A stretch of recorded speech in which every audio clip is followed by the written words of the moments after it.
Apostrophe S आज का topic है। अपोस्ट्रोफ एस बोर्ड पर लिखा हुआ है।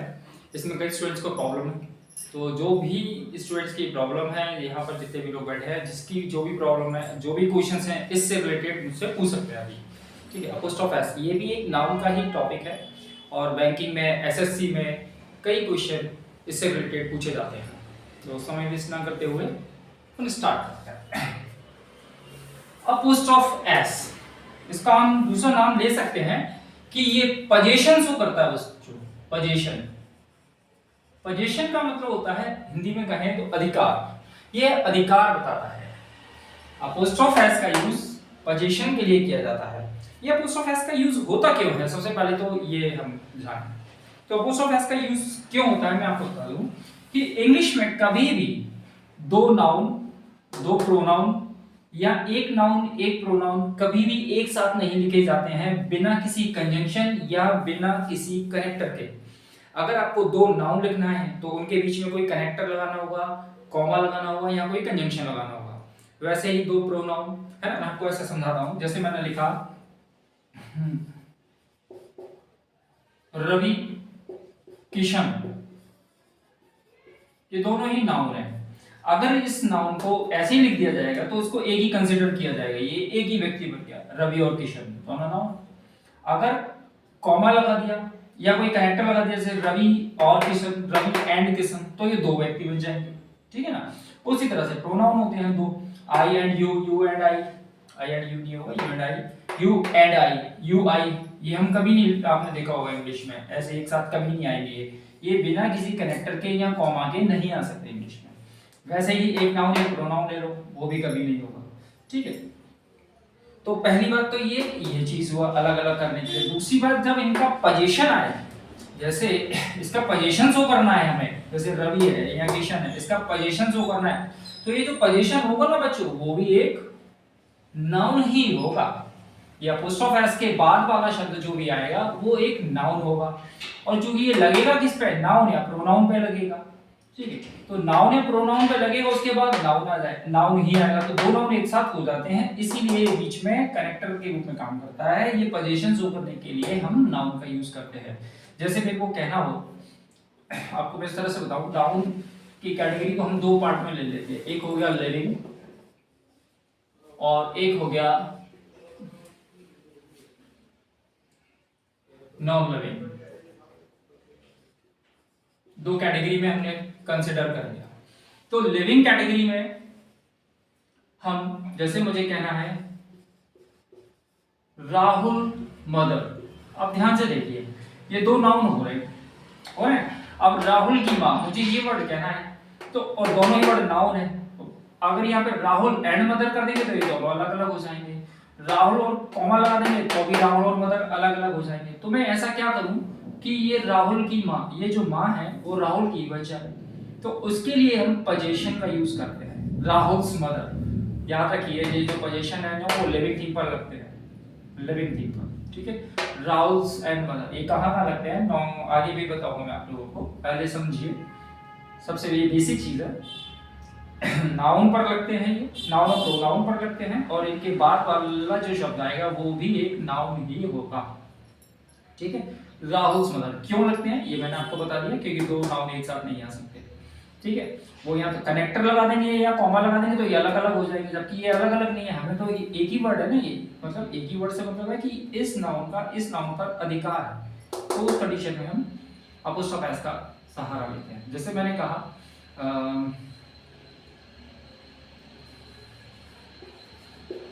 डॉग्स कैनल, है ना, कुत्ते के घर को बोलते हैं ये, है ना। अब ये देखिए, ये मैंने वर्ड कर दिया डॉग कैनल, ये दोनों ही की दोनों नाउन हो जाएंगे अपने आप में, है ना, दोनों नाउन हो गए। कॉमा लगा नहीं सकते वरना ये अलग हो जाएगा, ये अलग हो जाएगा। कनेक्टर लगा नहीं सकते क्योंकि ये अलग हो जाएगा, ये अलग हो जाएगा। तो इसका इस पर पोजीशन बनाने के लिए हमें अपोस्ट्रोफ एस का यूज लगाना पड़ता है, डॉग्स कैनल। ठीक है, ऐसे एक वर्ड और देख लीजिए, काउज मिल्क। ठीक है, और जो हिंदी मीडियम के हैं वो समझना चाहें तो इसका अपोस्ट्रोफ एस का मतलब हमेशा निकलता है क की के, क की के। ठीक है, इतना आ गया समझ में। लिविंग थिंग पर लगता है। ठीक है, अपोस्ट्रोफ एस का यूज हम लिविंग थिंग के लिए करते हैं। अब आ जाओ ये नॉन लिविंग थिंग, तो फिर ये नॉन लिविंग का क्या कॉन्सेप्ट है? तो नॉन लिविंग के लिए हम ऑफ का यूज करते हैं। ऑफ का भी अगर किसी ने प्रपोजिशन वाला चैप्टर पढ़ा हो तो ऑफ भी हमें यही वाला सेंस देती है, का, की, के वाला। ठीक है, तो ये नॉन लिविंग थिंग के लिए हम ऑफ का यूज करते हैं। ठीक है, नॉन लिविंग थिंग्स के लिए जैसे मैंने कहा कि मुझे कहना हो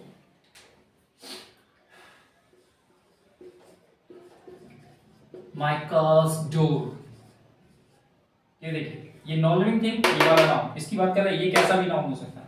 ठीक है ना, माय कार्स डोर, तो ये कार कैसा हो गया? नॉन लिविंग थिंग हो गया। ठीक है, तो इसको हम कैसे करेंगे? इस नाउन को द पर्टिकुलर हो गया तो द के साथ द जरूर आएगा क्योंकि पर्टिकुलर हो गया। द डोर, और ये ऑफ के इस पोजीशन के लिए, इसके लिए हम ऑफ का सहारा लेंगे। The door of my car, my cars door.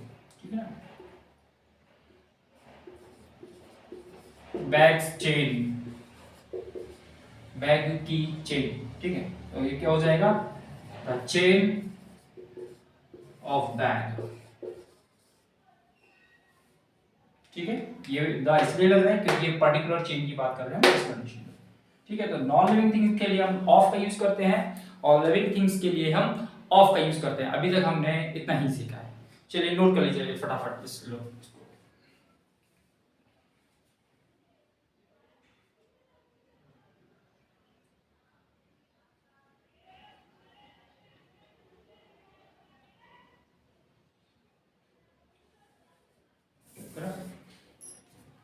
चलिए अब हम ये चैप्टर स्टार्ट करते हैं। ये बेसिक चीज थी, इस चैप्टर को अब हम आगे बढ़ाते हैं।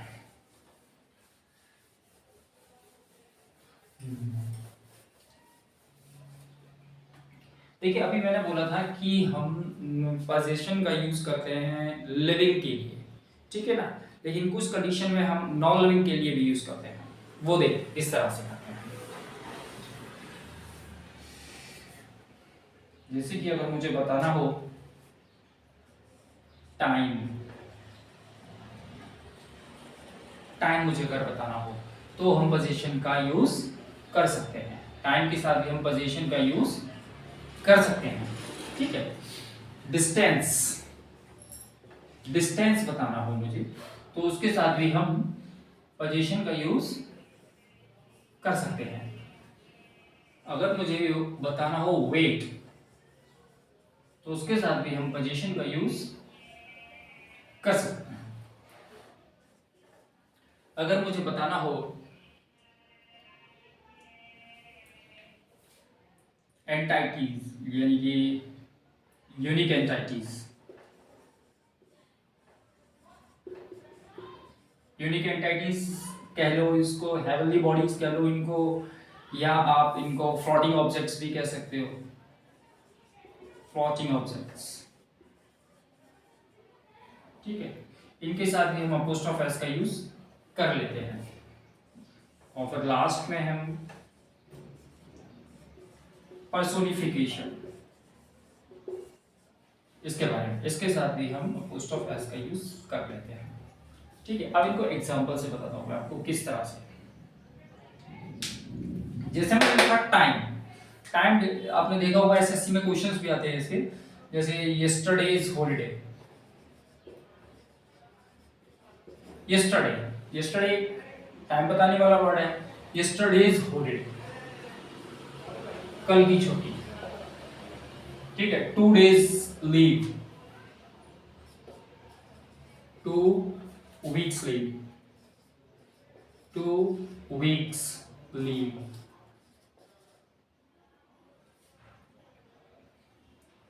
आया समझ में? जो टाइम बताने वाले वर्ड होते हैं उसके साथ भी हम अपोस्ट्रोफ एस का यूज कर सकते हैं। हालांकि नॉन लिविंग थिंग्स है लेकिन इन सब के साथ हम इनका यूज कर सकते हैं। डिस्टेंस को देख लें, जैसे 5 kilometres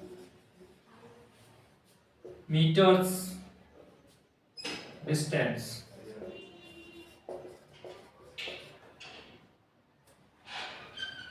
5 kilometre distance.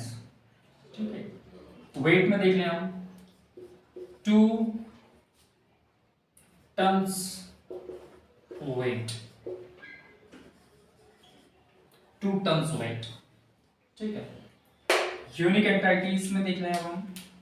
Unique entities यानी फ्लोटिंग ऑब्जेक्ट। फ्लोटिंग ऑब्जेक्ट्स का मतलब होता है ऐसे ऑब्जेक्ट्स जो फ्लोटिंग मींस होता है तैरना, जो तैरते हैं, जो ब्रह्मांड में बिना किसी ग्रेविटेशनल पावर के हवा में तैरते हैं, हाँ? उनको बोलते हैं हम फ्लोटिंग ऑब्जेक्ट्स। जैसे the sun, the moon, the sun's raise,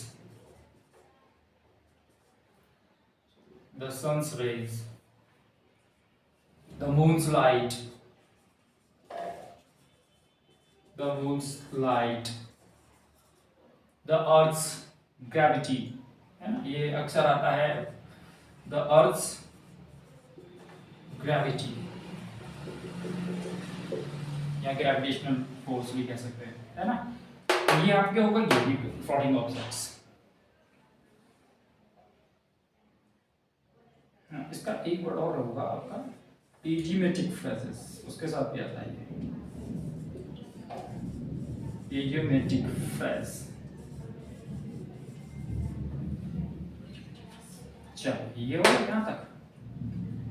personification को देख लीजिए। पर्सोनिफिकेशन को बाद में बताता हूँ मैं, पहले ये बताता हूँ। ये वाला idiomatic है ना, सही क्वेश्चन किया।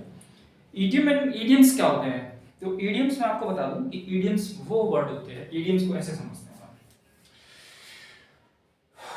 मैं इस वाली को बता रहा हूं अभी, ठीक है। किसी भी वर्ड के दो मतलब होते हैं। जैसे मैंने लिखा इडियम्स का,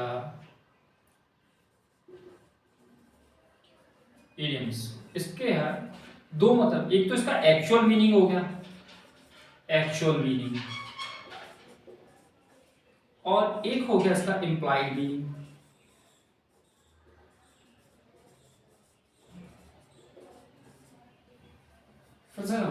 इडियम्स में जो वर्ड यूज किए जाते हैं उन वर्ड का कोई मतलब नहीं होता है ना। इडियम्स में जो वर्ड यूज किए जाते हैं उन वर्ड का कोई मतलब नहीं निकलता, वो सेंस कुछ और दे रहे होते हैं, वो इस तरह से। यानी कि जब इडियम्स में जो वर्ड यूज होते हैं ना, तो उस वर्ड के दो मतलब होते हैं। एक तो एक्चुअल मीनिंग होगा और एक होगा इम्प्लाइड मीनिंग, है ना। आपको एग्जांपल से बताता हूँ मैं, मुझे ये साफ करना पड़ेगा।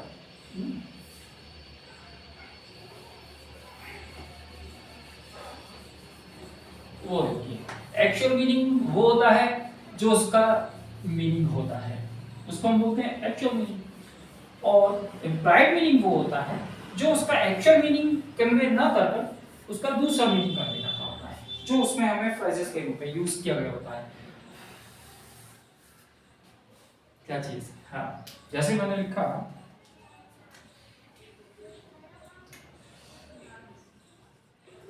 once wits end, once wits end, इसका हिंदी मतलब होता है दिमाग चकरा जाना, दिमाग चकरा जाना। अब यहाँ पर दिमाग का कोई मीनिंग ही नहीं दिया हुआ है ना, इनको आप प्रॉपर वर्ड में यूज नहीं कर सकते। विट का मतलब होता है जवाब देना, अब दिमाग चकरा जाना, ये जवाब देना, इसका कोई सेंस नहीं निकलना, ठीक है। यानी इसका ये जो मीनिंग निकल रहा है इम्प्लाइड मीनिंग निकल रहा है इसमें, ठीक है। तो इडियम फ्रेजेस के साथ, इडियोमेटिक फ्रेजेस के साथ हम अपोस्ट्रोफ एस का यूज कर सकते हैं। इस केस में कर सकते हैं, और क्यों करते हैं वो मैं आपको बता रहा हूँ, ठीक है। एक और होता है जैसे एट स्टोन्स थ्रो, ये अक्सर आता है एग्जाम में, एट स्टोन्स थ्रो, थ्रो। अब यहाँ पर स्टोन्स का मतलब होता है पत्थर, थ्रो मतलब होता है फेंकना, और इसका जबकि मीनिंग होता है वेरी क्लोज, बहुत नजदीक, थोड़ी दूरी पर, है ना। अब देखिए यहाँ पर बहुत नजदीक, अब ना तो पत्थर का मीनिंग निकल रहा है ना थ्रो का कोई मीनिंग निकल रहा। तो कहने का मतलब यार यहाँ पर स्टोन्स का एक्चुअल मीनिंग क्या होगा? पत्थर। लेकिन इम्प्लाइड मीनिंग क्या हो रहा है यहाँ पर? इम्प्लाइड मीनिंग वो हो रहा है जो इस पूरे फ्रेजेस को कन्वे कर रहे हैं, यानी कि वेरी क्लोज। ये इसका इम्प्लाइड मीनिंग हो रहा है इस पूरी फ्रेजेस का, समझ रहा है। तो हम इडियम्स के साथ हम जो एक्चुअल मीनिंग होते हैं, जो वर्ड यूज किए जाते हैं, उनका एक्चुअल मीनिंग ना निकलकर उनका इम्प्लाइड मीनिंग निकलता है, तो उस कंडीशन में हम अपोस्ट्रोफ एस का यूज कर लेते हैं। कुल मिलाकर ये याद करने वाली चीज होती है। मैंने इतना बताया है कि हम करते क्यों हैं उनके साथ, है ना। ठीक है, आ गया समझ में इडियोमेटिक फ्रेजेस। अब लास्ट है हमारा पर्सोनिफिकेशन। पर्सोनिफिकेशन का मतलब क्या होता है? पर्सोनिफिकेशन का मतलब होता है, हिंदी मतलब तो सबको मालूम होगा, मानवीकरण, है ना। ये मानवीकरण क्या होता है, तो उसको अपनी सरल शब्दों में, अपनी भाषा में समझे, किसी निर्जीव वस्तु को सजीव मान लेना, किसी निर्जीव वस्तु को सजीव मान लेना, वही पर्सोनिफिकेशन होता है। जैसे मैं आपको एग्जांपल से, जैसे कि मेरा बालकन है, मैं इसको लिख रहा हूँ, लिखते लिखते चलना बंद कर दे, फिर मैं इसको करूँ कि चल जाए यार, बट इट वोंट रिप्लाई नहीं, ये मेरे को रिप्लाई तो नहीं करेगा ना, लेकिन मैं इसको मानवीय एक फ्रेंड समझकर कुछ भी कि इसको मैं बोल रहा हूँ कि यार चल जा, लेकिन अब ये जवाब थोड़ी देगा, ठीक है ना। तो इसको हम सजीव को निर्जीव समझ लेते हैं कुछ। जैसे हम बारिश में कहीं जा रहे हैं, कार में हमारी में पानी भर गया, कार बाइक चली, और उससे हम अरे चल जा, थोड़ा सा दूर और चल जा, पेट्रोल खत्म हो जाए मानकर चलो गाड़ी की, और बस पेट्रोल पंप सामने है, अरे चल जा यार, वहाँ तक चल जा, है ना। इसको हम बोलते हैं पर्सोनिफिकेशन। तो जब चीज़ों को हम पर्सोनिफाइड कर लेते हैं, उस केस में भी हम इनका यूज कर लेते हैं, ठीक है। नोट कर लीजिए फटाफट। हाँ, एग्जांपल बताते रहो इसके। पर्सोनिफिकेशंस के आप ले लीजिए, जैसे कि मैंने कहा कोर्ट्स ऑर्डर, कोर्ट्स ऑर्डर। अब ध्यान से देखिए, कोड क्या होता है, नॉन लिविंग थिंग्स होती है ना, उसको हम सजीव मानते हैं, कोड का निर्णय, कोर्ट्स ऑर्डर। और देख लें जैसे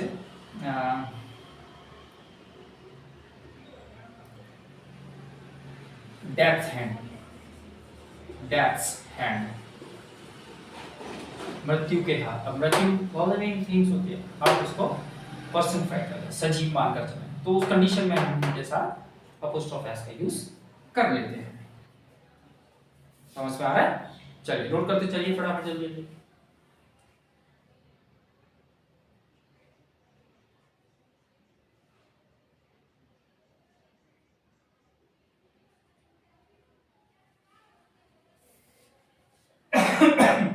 कर लिया? चलिए आगे बढ़ते हैं।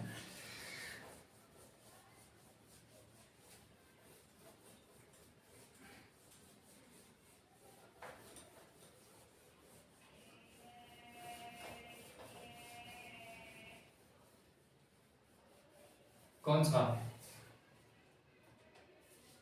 देखो? हाँ, ये भी यूज होता है बिल्कुल। हाँ, ये भी आपको बता दूं, समझ कोई अगर प्लेस का नाम हो, प्लेस किसी जगह का नाम हो, तो उसके साथ भी हम अपोस्ट्रोफ एस का यूज कर लेते हैं। बोल, अब चूंकि प्लेस का नाम है, प्रोनाउन ही होगा वो, है ना, नॉन लिविंग थिंग होगा, किसी प्लेस का नाम है तो, है ना, तो हम उसके साथ भी कर सकते हैं। जैसे मैंने लिखा प्लेस के लिए आपका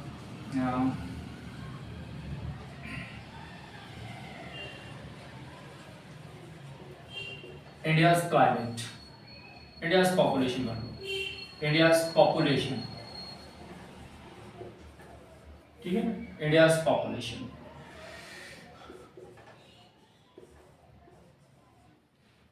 कानपुर कॉलेजेस, कानपुर के कॉलेजेस, ठीक है, प्रोनाउन चाहिए, ठीक है, प्लेस है उनके साथ में, ठीक है। अपोस्ट्रोफ एस का यूज हम किसी जगह के साथ भी कर लेते हैं, इसीलिए वो दिया हुआ है, ठीक है। आगे समझ में? चलिए आगे बढ़ते हैं। ये बेसिक सी चीजें हैं, इनसे क्वेश्चन नहीं आती, इसीलिए मैं इतना ज्यादा मैं नहीं बता रहा हूँ आपको, तो बेसिक सी चीज है भाई ये। अब ये भी बता दिया मैंने, ये बेसिक सी चीज है, अब ये यूज नहीं होती है, ठीक है। चलिए आगे बढ़ते हैं हम। नेक्स्ट पॉइंट अगर लिखते हैं, अगर ऐसे नाउन या प्रोनाउन जिसके लास्ट में हिंदी का श निकले, वैसे किसी का सिंगुलर से प्लूरल बनता है तो श बन जाता है, जैसे बॉय का बॉयज, गर्ल का गर्ल्स, स्कूल का स्कूल्स, प्लूरल बन गया, ठीक है। जैसे मैंने लिखा बॉय, इसका प्लूरल बन गया हमारा बॉयज, ठीक है। तो ध्यान से सुनिए, ऐसे सिंगुलर से प्लूरल बने हुए ऐसे नाउन जो स पे खत्म हो, जिसका हिंदी का स की आवाज निकले, स की ध्वनि निकले, बॉयज, है ना। तो उसमें हम अपोस्ट्रोफ एस न लगाकर सिर्फ हम साइन लगाते हैं, उसमें हम अपोस्ट्रोफ एस नहीं लगाते, सिर्फ साइन लगाते हैं, पर काम ये उसी पोजीशन का करेगा।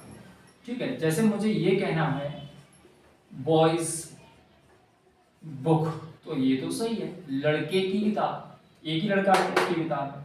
अगर मुझे ये कहना है बॉयज स्कूल, तो ये गलत हो जाएगा, बॉयज स्कूल, लड़कों का स्कूल, अब एक लड़के का स्कूल तो होगा नहीं, अंडरस्टूड है ये चीज, है ना। बॉयज स्कूल, तो इसमें हमें क्या करना है, ये एस हटा देना है, ठीक है, स्प्लिट हो जाएगा, इसको बोलते हैं स्प्लिट ऑफ अपोस्ट्रोफ, ठीक है। तो ऐसे नाउन जिसके लास्ट में हिंदी का श की आवाज निकले, ठीक है, तो उसमें हमें अपोस्ट्रोफ एस नहीं लगाना, उसमें हमें सिर्फ अपोस्ट्रोफ साइन लगाना है, ठीक है।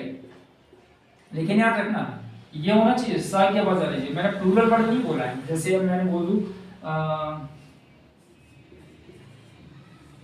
विमेन, ये सिंगुलर है प्लूरल, ठीक है। तो अब इसमें एस लगेगा क्योंकि विमेन, ये इसमें एस नहीं है, स की आवाज नहीं निकली, तो विमेंस कॉलेज, ये सही है हमारा, विमेंस कॉलेज, ठीक है। अगर इसी में ऐसे करना है मेरे को गर्ल्स कॉलेज, तो फिर मुझे इस तरह से करना होगा, क्योंकि अब सा की आवाज आने लगी गर्ल्स, है ना, अब सा की आवाज आने, तो हम इसको इस तरह नहीं कर सकते, ये गलत होता है, इसलिए अब हमें इसको हटाना पड़ेगा। इसमें सा की आवाज नहीं आ रही है, इसमें ऐसा ही, ठीक है। कभी कभी क्या होता है सिंगुलर में भी ऐसा हो जाता है, जैसे मैंने कहा कुछ नाम ऐसे होते हैं, जैसे मनीष, कमलेश, विमलेश, मिथिलेश, है ना, शैलेश, नीलेश, तो इसमें भी हम केवल अपोस्ट्रोफ एस लगाएंगे, अलग ही दिया जाता है किसी किसी में, ये गलत होता है, केवल अपोस्ट्रोफ लगेगा उसमें। मनीषस फादर, ये गलत हो जाएगा, नाउन है ये, सिंगुलर है ये, लेकिन इसका मनीष, इसका प्रोनाउंसिएशन करके देख लो आप, मनीषस फादर, ये गलत हो जाएगा, मनीष फादर, बस इसमें प्रोनाउंसिएशन इसका इस तरह किया जाता है, मनीष फादर ऐसे कर दिया जाता है, इसका प्रोनाउंसिएशन मनीष फादर, ठीक है।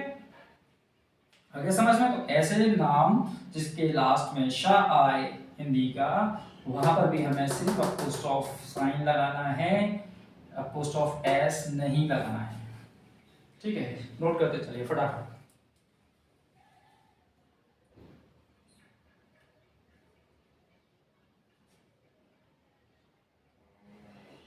कर गया, चलिए।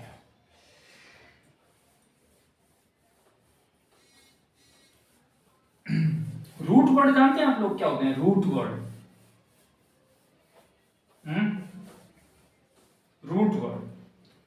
रूट वर्ड वही शब्द होते हैं जो दो या दो से अधिक शब्दों से मिलकर बनते हैं, उन्हें रूट वर्ड कहते हैं, ठीक है।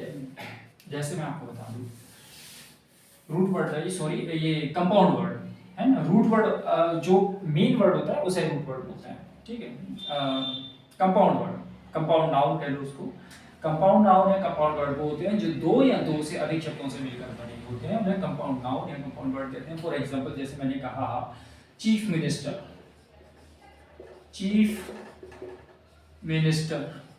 है ना,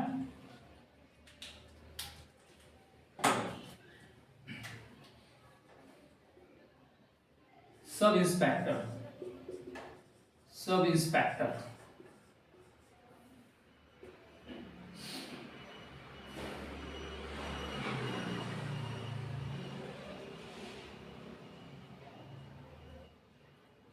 कमांडर इन चीफ, ये तीन वर्ड का हो गया, ठीक है। फादर इन लॉ, ये रिलेशन बताने वाले word, father in law, mother in law, कुछ भी, स्टेप ब्रदर, इस तरह के वर्ड, ठीक है। तो ये देखिए, ये दो वर्ड से बनकर बन रहे हैं, ये तीन से बनकर बन रहा है, ठीक है। तो ये कहते हैं आपके कंपाउंड नाउन है, कंपाउंड वर्ड। जब हमें इनमें अपोस्ट्रोफ एस लगाना हो तो इनके अंतिम शब्द में हम लगाते हैं, है ना, अंतिम शब्द, इसमें ये है, इसमें ये है, इसमें ये है और इसमें ये है, हमें इनमें अपोस्ट्रोफ एस लगाना होगा। जैसे chief minister's daughter, has been abducted, has been abducted, chief minister की बिटिया किडनैप हो गई है। सब इंस्पेक्टर्स ड्यूटी, ठीक है, शॉर्ट में मैंने लिख दिया। कमांडर इन चीफ्स ऑर्डर, ठीक है, लास्ट वर्ड मिलेगा। फादर इन लॉज डॉटर, कुछ भी लिख दे, फादर इन लॉ की डॉटर। अब इसमें एक चीज और बता दूं मैं आपको, लगे हाथ हुआ है, रूट वर्ड वो होता है जो मेन वर्ड होता है, ठीक है, जैसे इस वर्ड का है रूट वर्ड ही। जब हमें इसका रूट वर्ड का प्लूरल बनाना होगा तो हमें इसमें एस लगाना होगा, प्लूरल एस से बनेगा, फादर्स हो जाएगा, फादर्स इसका रूट वर्ड में इस तरह से होता है, ठीक है। फादर्स से हम लोग एक से ज्यादा भी हो सकते हैं, फादर चाचा ससुर मामा ससुर वगैरह होते हैं, एक से ज्यादा है, तो उस कंडीशन में हमें जब प्लूरल बनाना है तो फादर्स इसका जो रूट वर्ड होता है, मेन वर्ड होता है, उसका प्लूरल बनाना होता है, ये एज इट इज रहेगा। लेकिन जब हमें इसमें अपोस्ट्रोफ लगाना है, वो सिंगुलर प्लूरल कैसे हो सकता है, जब अपोस्ट्रोफ लगाना है तो हमें उसके लास्ट वर्ड पर अपोस्ट्रोफ लगाना, और अपोस्ट्रोफ का मतलब भी मैंने बताया था का, तो अपोस्ट्रोफ एस जो लगता है वो लास्ट वर्ड में लगता है, और प्लूरल बनाते हैं जो, तो इस वर्ड का हम मेन वर्ड का प्लूरल बनाते हैं, जैसे रूट वर्ड कहते हैं, इसका प्लूरल बनाते हैं, ठीक है। आया समझ में?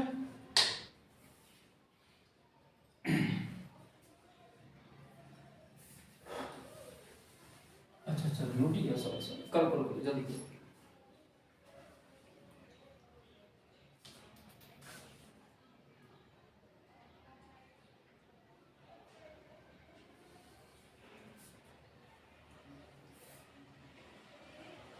तो मैं नीचे बता देता हूँ, नीचे देखो आप यहाँ पे।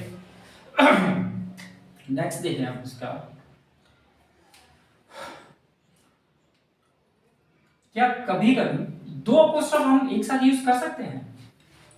तो वो देखते हैं, जैसे मैंने कहा Mohan's wife's brother, Mohan's wife's brother. तो ध्यान से देखिए, अगर आप हिंदी को ट्रांसलेट करके चलें, है ना, इसीलिए मैं हिंदी की मना करता हूँ कि हर जगह ट्रांसलेशन काम नहीं करता। मोहन की वाइफ का भाई, बिल्कुल सही आ रहा है हिंदी में, है ना, लेकिन ये चूंकि गलत है। अब ये गलत क्यों है वो समझ लीजिए। मैंने आपको स्टार्टिंग में बताया था कि अपोस्ट्रोफ एस के बाद में हमेशा एक नाउन आएगा, है ना, और वो नाउन कौन सा होगा, ये इस नाउन का इस पर ये पोजीशन बताने के लिए आया है, यानी कि ब्रदर तो चलो इसका हो गया, अपोस्ट्रोफ एस क्या बताता है, पोजीशन, यानी वाइफ का भाई है, तो ये भाई किसका, इसका वाइफ का, ठीक है, तो ये पोजीशन हो गया। तो फिर इसका पोजीशन किस पर है ना, इसका भी तो जब अपोस्ट्रोफ एस लगा हुआ है तो इसका भी तो किसी पर पोजीशन होगा, लेकिन पोजीशन इसका है ही नहीं किसी पर, तो क्या करेंगे हम, इसीलिए ये गलत होता है। तो इसको फिर लिखते कैसे हैं तो वो समझ लीजिए। अब चूंकि हम एक पर्टिकुलर इंसान की बात कर रहे हैं, ब्रदर पर्टिकुलर हो गया, विशेष हो गया, तो आर्टिकल द ले लेगा वो अपने साथ, द ब्रदर हो गया, ठीक है। और स्टार्टिंग में मैंने एक और चीज बताई थी कि अपोस्ट्रोफ एस का यूज होता है का की के, और ऑफ का भी यूज वही होता है। तो हमें इस वाले अपोस्ट्रोफ एस को हटाना है और ऑफ, इसमें हमें ऑफ का सहारा ले लेना है, द ब्रदर ऑफ, ठीक है। और जो पूरा का पूरा ये लिख देना है, Mohan's wife, Mohan's wife, the brother of Mohan's wife, इसको हम कुछ इस तरह से लिखेंगे, ठीक है। एक बार फिर से बता दूं, जब दो अपोस्ट्रोफ एस आते हैं एक साथ, ठीक है, जो बीच में बिना किसी कनेक्टर के होते हैं, वो गलत इसलिए होते हैं क्योंकि इसका तो पोजीशन इस पर होता है, लेकिन इसका इस पर पोजीशन है, इसका पोजीशन वाला नाउन है ही नहीं है, इसीलिए ये गलत होता है, ठीक है। तो चूंकि अब है तो ये दोनों ही सही लिखना, तो हमें ऐसे ही है कि हमें हमारी मोहन की वाइफ का भाई लिखना है कुछ इसी तरह से, तो हमें दूसरा वाला जो होता है अपोस्ट्रोफ एस, उसको हम ऑफ के साथ कनेक्ट कर देते हैं, आर्टिकल द इसलिए लगा देते हैं क्योंकि ये पर्टिकुलर हो जाता है कंडीशन, और ये मोहन्स वाइफ ये हम एज इट इज लिख देते हैं, ठीक है। अब वर्ब का क्या है कि वर्ब आती है इस नाउन के अकॉर्डिंग, अगर ये ब्रदर सिंगुलर है तो सिंगुलर वर्ब वाली, ब्रदर्स भाई एक से भी ज्यादा हो सकते हैं, प्लूरल हो सकता है, तो प्लूरल की वर्ब आ जाएगी, इस नाउन के अकॉर्डिंग वर्ब आ जाएगी। ये तो ऑफ है, ऑफ के बाद तो सब ऑब्जेक्टिव केस आते हैं, इसका मतलब ये नाउन जो आ रहा है ये ऑब्जेक्टिव केस वाला है, ये वाला नाउन हमारा ऑब्जेक्ट ये सब्जेक्टिव केस वाला है नाउन, ठीक है। आगे समझ, एक और देख लीजिए ऐसा ही क्वेश्चन, राहुल्स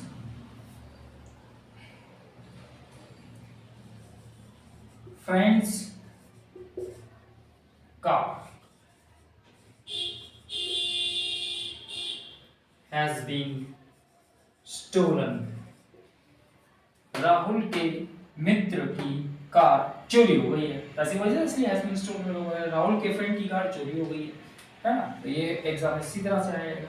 तो इसको क्या करना है, हमें दूसरा वाला जो नाउन होता है उसको लिखना है, और चूंकि वो पर्टिकुलर बन गया है इसलिए आर्टिकल द लग रहा है, द कार, और इसकी जगह हमें ऑफ लिखना होता है, दूसरे वाले की जगह जैसे लिखा था द कार ऑफ, ठीक। और जो पहला वाला एज इट इज लिखा जाएगा Rahul's friend, the car of Rahul's friend,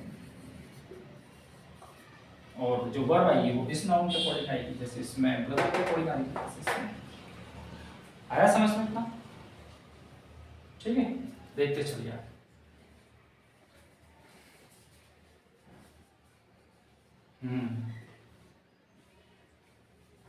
चलिए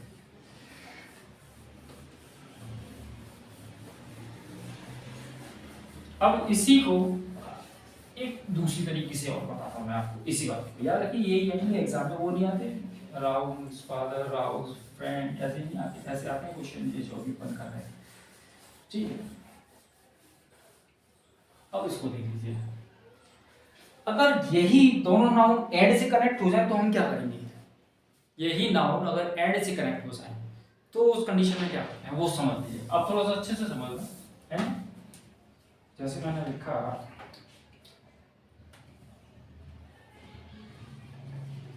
राम एंड राहुल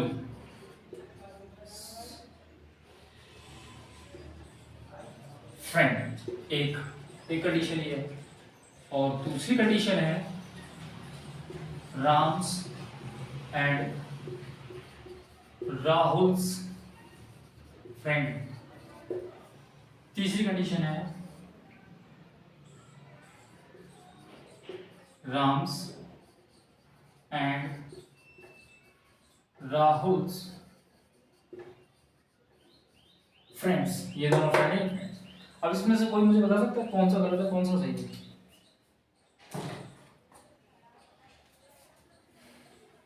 इसमें से कौन सा सही है कौन सा, बस एंड से कनेक्ट कर दिया मैंने,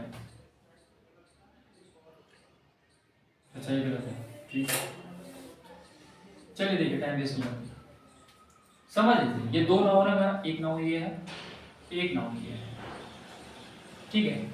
और इस पोजीशन वाला नाउन है ना, मैंने बताया ना पोस्ट ऑफिस के बाद हमेशा एक नाउन आएगा, तो ध्यान से समझ लीजिए, अगर ये वाले नाउन पर इन दोनों नाउन का समान अधिकार है, यानी कि इस नाउन पर जितना अधिकार इसका है उतना ही अधिकार इस नाउन का है, तो हम केवल दूसरे वाले पर लगाएंगे पोस्ट ऑफिस, ठीक है। कहने का मतलब है जॉइंट पोजीशन, जिसे हम इंग्लिश में कहते हैं जॉइंट पोजीशन, संयुक्त अधिकार। अगर इन दोनों का संयुक्त अधिकार है इस चीज पर, तो हम केवल दूसरे वाले के आगे नाउन लगाते हैं, ठीक है, पहले वाले के आगे नहीं लगाते। और अगर इस पर दोनों का जॉइंट पोजीशन नहीं है, संयुक्त अधिकार नहीं है, इसका अधिकार अलग है इसका अधिकार अलग है, तो फिर हम उस कंडीशन में दोनों पर पोजीशन लगाते हैं, ये कंडीशन, ठीक है। अब ये क्या है, ये अभी इसको समझिए पहले, जैसे कि कोई फ्रेंड है, एक इस फ्रेंड का नाम लिख दिया, जैसे मैंने मान लो मोहन इसका नाम है लड़की का, इस फ्रेंड का नाम मोहन है, यानी कि Ram and Rahul's friend Mohan, यानी कि ये जो मोहन है वो राहुल का भी फ्रेंड है राम का भी फ्रेंड है, एक ही व्यक्ति है मोहन, वो राहुल का भी फ्रेंड है और राम का भी फ्रेंड है, तो उस कंडीशन में ये वाली कंडीशन से ये केवल दूसरे वाले पर ही लगा दिया हमने, ठीक है। अब दूसरी वाली कंडीशन देख लेते हैं। अब ये वाली जो कंडीशन है वो देखिए, ये एक नाउन, ये एक नाउन, ये यानी कि अब इसका पोजीशन अलग है, इसका पोजीशन अलग है, यानी कि अब ये व्यक्ति है ना, ये अलग अलग हो गए। ध्यान से समझ लेना, ये अलग अलग हो गए, यानी राहुल का फ्रेंड कोई और है, राम का कोई फ्रेंड कोई और है, दोनों के अपने अपने फ्रेंड हैं, इसका कोई फ्रेंड अलग है, इसका कोई फ्रेंड अलग है, तो अलग अलग हो गए, तो फिर ये ऑब्वियसली प्लूरल होगा। ये वाली कंडीशन हो गई, देखिए ठीक है, ये वाला मैं बताना चाह रहा था कि प्लूरल क्या होता है। लेकिन कभी कभी क्या होता है बच्चों की यहाँ पर नाउन कुछ ऐसा रहता है कि नाउन हमेशा कॉमन रहता है, इस पर हमें देखना होता है कि नाउन पोस्ट ऑफ ऐसे एक पर आएगा या दो पर आएगा, है ना। जैसे मैं आपको एग्जांपल से बताऊं, जैसे मैंने लिखा Ram, Ram's and Lakshman, father was Shri Janak, Shri Janak, Ram और लक्ष्मण के पिता जनक थे, यानी कि ये कॉमन नाउन थे भाई। जितने पिता वो लक्ष्मण के थे उतने ही पिता वो राम के थे, दोनों का सेम पोजीशन है, तो हमें ये पहले वाले पर नहीं लगाना, दूसरे पर लगाना, ठीक है। अब एक और देखो,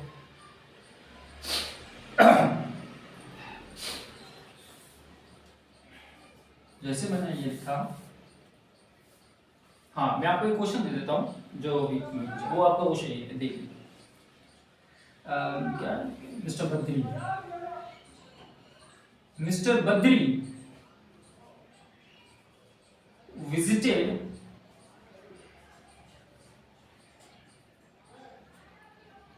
Radhika and Susila's house.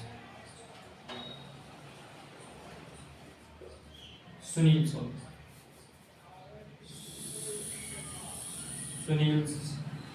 house. But the sibling was not at home. अब आती बात कि हमें कैसे पता चलेगा कि राधिका और सुनील का घर ये कॉमन है, या ये राधिका और सुनील पड़ोसी भी हो सकते हैं, बहन भाई भी हो सकते हैं, है ना, फ्रेंड भी हो सकते हैं, कोई भी हो सकते हैं। तो पता कैसे चलेगा कि ये इस नाउन को अब ये एरर मान के चलो एक ही बॉक्स में डाल दिया उसने, इस तरह से कर दिया, तो अब हाउस अगर सिंगुलर लगा हुआ है तो इसको देखकर आप लगा सकते हो, हाउस को देखकर लगा सकते हो, लेकिन अगर उसने हाउस प्लूरल कर दिया इस कंडीशन में, ये लो, है ना, तो अब समझ में नहीं आएगा आपको। तो आगे कॉन्टेक्स्ट में कुछ ऐसा दिया होता है जो ये क्लियर कर देता है कि ये दोनों व्यक्ति हैं कौन। तो ये देखिए वर्ड दिया हुआ है सिबलिंग, सिबलिंग का मतलब होता है भाई बहन, है ना, खास भाई बहन, ठीक है। तो भाई बहन, दो भाई दो बहन, कुछ भी हो सकता है। तो ये दोनों बहन भाई हैं, राधिका और सुनील है बहन, सुनील सॉरी है, सुनील हो गया ना, सुनील, राधिका और सुनील दोनों खास भाई बहन हैं, सिबलिंग वर्ड लिखा हुआ है, तो इसका मतलब क्या हुआ, दोनों का घर भी कॉमन होगा, एक ही घर होगा, तो यहाँ से हमें ये भी हटाना है और इधर से पोस्ट ऑफ एस भी हटाना है। जनरली तो ये होता है कि अगर प्लूरल है ना, कुछ किताबें भी बोलती हैं, कुछ टीचर भी बोल देते हैं प्लूरल है तो दोनों पर लगेगा, ऐसा नहीं होता है भाई। अब जो दोनों को एरर उन्होंने एक ही बॉक्स में दे दी, तो हमें एक ही बॉक्स में कितनी भी एरर हो सकती है, ठीक है। तो ये हाउसेज का हाउस होगा और ये हटाना पड़ेगा। ये वर्ड आगे कोई कॉन्टेक्स्ट में कि एक वर्ड जरूर दिया होगा ऐसा जो ये क्लियर कर देगा कि ये दोनों अलग अलग हैं या एक ही है, ठीक है ना, सेम चीज होगी। एक दो एग्जांपल और बताता हूँ आपको, ये इसी पर क्वेश्चन बेस ज़्यादा आ रहे हैं आजकल, तो इसके एक दो क्वेश्चन और देख लीजिए आप।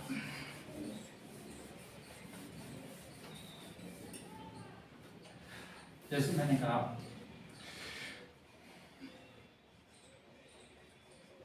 इंडिया एंड अमेरिका में कॉज प्रॉब्लम है ना। अब ये देखिए इंडिया और अमेरिका की प्रॉब्लम्स एक ही होंगी क्या, ऑब्वियसली अलग अलग होंगी, हाँ अलग अलग होंगी, तो ये इंडियाज, यानी कि दोनों की प्रॉब्लम अलग है। इस नाउन अमेरिका की प्रॉब्लम अलग है और इंडिया की प्रॉब्लम अलग है, यानी कि इसकी प्रॉब्लम अलग, इसका पोजीशन अलग, इसकी प्रॉब्लम अलग है, इसकी प्रॉब्लम अलग अलग है, ठीक है ना। Sachin and Sehwag's records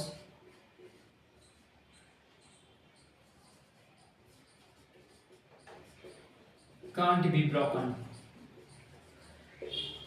Sachin and Sehwag's record can't be broken. अब आप इसको इस तरह से ले लीजिए, अब आप कैसे लगा लोगे, Sachin and Sehwag's records can't be broken, है ना। इसको आप रिकॉर्ड रहने दीजिए, सचिन और सहवाग का रिकॉर्ड नहीं। अब ध्यान से देखिए, ये रिकॉर्ड है तो भाई राइटिंग तो उन्होंने साथ साथ की है, ठीक है।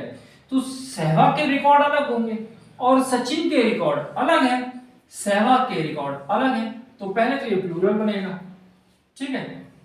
अब प्लूरल, हाँ इसमें सॉरी मैंने दो एरर कर दिए हैं, हाँ कभी ऐसे भी आती है ना error, only one, only two, one and two, ऐसे। तो एक तो एरर ये हो गई इसकी और एक एरर ये हो गई, क्योंकि दोनों के रिकॉर्ड अलग अलग हो गए ना, तो ये हो जाएगा Sachin's and Sehwag's records can not be broken. Sachin के रिकॉर्ड और सहवाग के रिकॉर्ड, अब चूंकि रिकॉर्ड वर्ड यहाँ इसलिए नहीं लिखते क्योंकि ये कॉमन होता है, कॉमन नाउन का रिपीटेशन होता नहीं है, और रिकॉर्ड की प्रोनाउन कोई होती नहीं है ना, होगी जब वो सेंटेंस में जरूर पड़ेगी आगे, तो समझ में। तो इसके रिकॉर्ड अलग हैं, इसके रिकॉर्ड अलग हैं, इसलिए दोनों पर अपोस्ट्रोफ एस लगेगा। कहने का मतलब यह है जब पोजीशन जॉइंट पोजीशन होगा तो केवल दूसरे वाले पर लगेगा, और जब पोजीशन अलग अलग होगा, दोनों का अधिकार अलग अलग होगा, उस कंडीशन में हम दोनों पर अपोस्ट्रोफ एस लगाएंगे, ठीक है। नोट करें,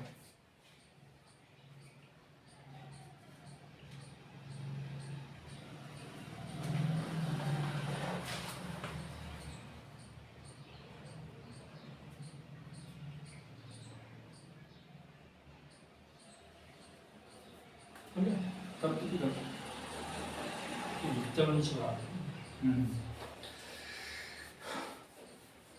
स्टार्टिंग में किसी बच्चे ने पूछा था सर ये अपोस्ट्रोफ एस हमेशा नाउन पे है ना, और मैंने कहा नहीं ये जरूरी नहीं है, प्रोनाउन पे भी लग जाते हैं, कॉन्टेक्स्ट पर डिपेंड करता है, ठीक है। चलो उसको भी थोड़ा सा,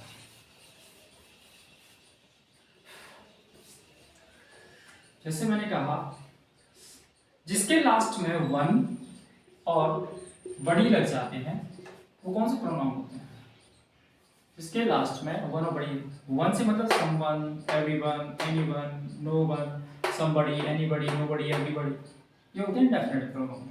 तो बच्चों याद रखना इंडेफिनिट प्रोनाउन के तुरंत बाद नाउन आ जाता है एक, ठीक है। जैसे I found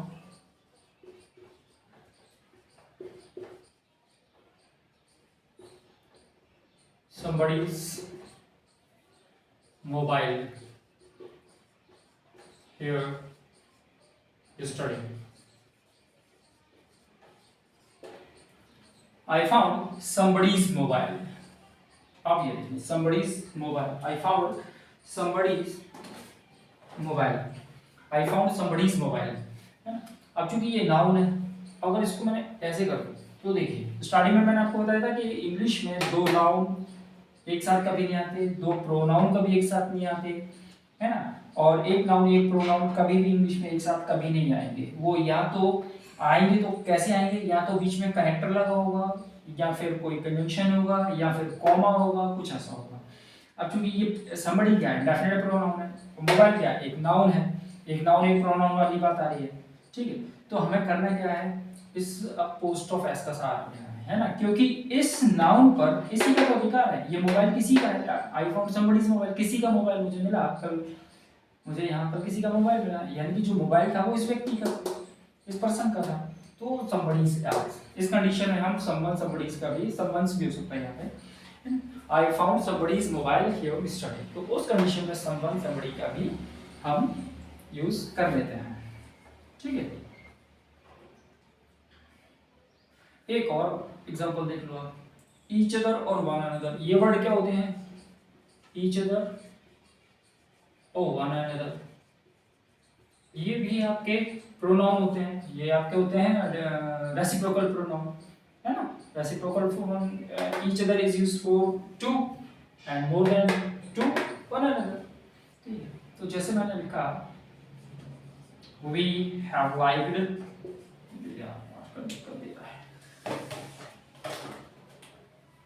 we have liked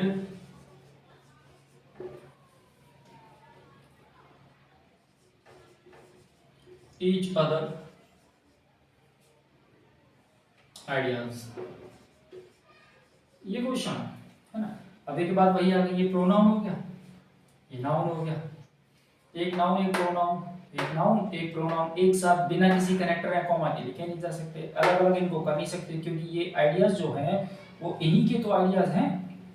ये ईच अदर से मतलब क्या है, बी से मतलब है, यही तो है। तो इसके लिए हमें पोजीशन इन ईच अदर, ये प्रोनाउन पे भी लग गया फुल स्टॉप से, देखने आप, ये भी प्रोनाउन है, ये भी प्रोनाउन है, ठीक है।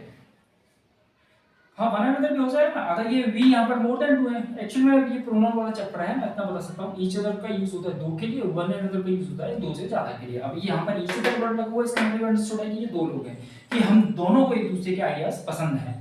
और अगर हम वन अनदर का देंगे तो इसका मतलब क्या हो जाएगा, हम सबको एक दूसरे के आइडियाज पसंद है, ये मतलब हो जाएगा। फिर यहाँ पे वन अनदर्स हो जाएगा, वन अनदर्स आइडियाज हो जाएगा, ठीक है। आगे समझ में, तो इसलिए मैं कहता हूँ कि चीजों को हम रटे नहीं, समझ लें, ठीक है। वो जो भी है, बस ये इतना याद रखिए कि अपोस्ट्रोफ एस हमेशा नाउन या प्रोनाउन पर ही लगेगा, कभी वर्ब, एडवर्ब, एडजेक्टिव, प्रपोजिशन किसी पे नहीं लगेगा। और इसके बाद वाला जो वर्ड आएगा वो हमेशा नाउन आएगा, है ना। लग ये नाउन या प्रोनाउन किसी पे भी सकता है, लेकिन इसके बाद में जो नाउन आए वर्ड आएगा वो हमेशा नाउन होगा, ठीक है।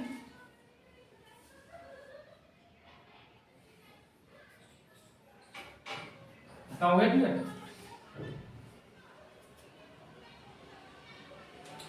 एक और आपको इंटरेस्टिंग चीज बताता हूं मैं, जो आर्टिकल की भी हो सकती है वो, और अपोस्ट्रोफ की भी हो सकती है वो, है ना। ये मैंने एक क्वेश्चन देखा था, एक बहुत बेहतरीन क्वेश्चन था, है ना। और कुछ बच्चे बोल रहे थे कि इसमें मिसप्रिंट है, वो मिसप्रिंट नहीं है ना। देखिए वो उसका कंसेप्ट क्या है, जैसे मैंने लिखा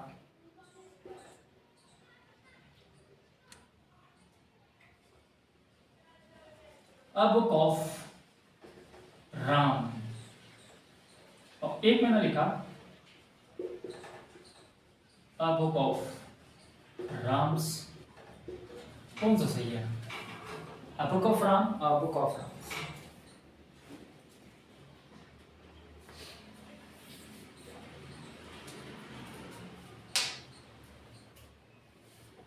तो देखिए इन दोनों में अंतर क्या है।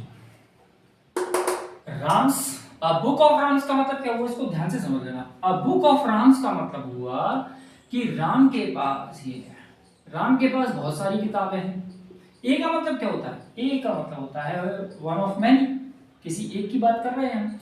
अ बुक ऑफ राम, राम की किताबों में से कोई एक किताब, मानकर चलो ये राम की डेस्क है, उसमें ये किताबें रखी हुई है, हम किसी एक किताब की बात कर रहे हैं, है ना। तो वन ऑफ मैनी की बात हुई ना, तो ये हो गया अ बुक ऑफ राम, ठीक है।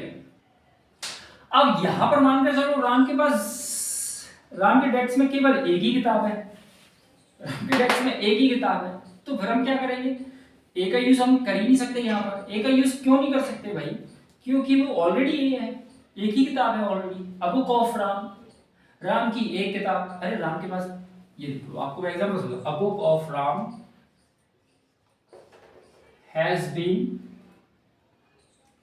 टोर्न, ऐसे कर लो, इसको भी ऐसे ही कर दिया अपन ने, हैज बीन टोर्न। अब ध्यान से देखिए, राम की एक किताब, राम की एक किताब फट गई है, और ये राम की किताबों में से एक किताब फट गई है। अभी ए का यूज हम कहां करते हैं, वन ऑफ मैनी, अनेकों में से किसी एक की बात कर रहे होते हैं, तो ये ए हो गया, तो ये कंडीशन में ये सही है। अब यहाँ पर ये वाली बात हो गई कि राम की किताब ही एक ही है, उसके पास बेचारे के पास किताब ही एक ही है, अ बुक ऑफ राम, तो फिर ये लिखने की जरूरत है, तो फिर हमारा यहाँ आएगा द बुक ऑफ राम, क्योंकि इसकी पर्टिकुलर एक ही तो किताब थी उसके, तो यहाँ पर अ बुक ऑफ राम नहीं आएगा, the book of Ram has been stolen, कि राम की वही किताब जो उसके पास थी वो फट गई, केवल एक ही किताब थी वो फट गई, तो उस कंडीशन में हो जाएगा। और अगर राम की डेस्क में बहुत सारी किताबें, उनमें से किसी एक की बात हो रही तो अब बुक ऑफ राम्स, उस कंडीशन में पोस्ट ऑफ एस लेना पड़ेगा। या पोस्ट ऑफ एस हम, अब आपने अभी थोड़ी देर पहले सोच रहे होंगे कुछ बच्चे के सर, अभी थोड़ी देर पहले आपने बताया था कि पोस्ट ऑफ एस के बाद नाउन आता है, तो वो नाउन क्यों नहीं आ रहा, तो देखो ऑफ के साथ लिखा हुआ है ये, और ये उसका पोस्ट ऑफ एस ये रहा। अब हम क्यों कर रहे हैं यहाँ पर, क्योंकि बुक्स क्यों नहीं कर सकते, क्योंकि बुक्स इसलिए नहीं कर सकते क्योंकि आर्टिकल ए लगा हुआ है। अब बुक ऑफ राम यानी राम की कई किताबों में से एक किताब की बात हो रही है, बुक ऑफ राम्स। और अगर राम की एक ही किताब है तो उस कंडीशन में हम ए नहीं, द बुक ऑफ राम, उसमें हम यहाँ पर पोस्ट ऑफ एस नहीं लगा सकते। ठीक है, आई होप कि आप लोगों को समझ में आ गया होगा, है ना। फिर भी अगर किसी के कोई डाउट है, कोई कंफ्यूजन है, तो मुझे कमेंट बॉक्स में लिख के बता सकते हैं।